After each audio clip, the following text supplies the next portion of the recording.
Hi guys, so I just want to share to you this golden barrel na napakalaki. Malaki pa sa palad ko. And nahihirapan ako kung paano siya iripat. Kasi tingnan nyo naman guys. Matsakit yan. Yung mga ganyang klaseng tinik. Tingnan nyo guys. Kalaki. Ha? Yan guys.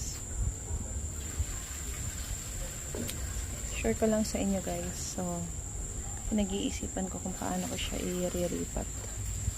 Since ayoko masira yung spikes niya.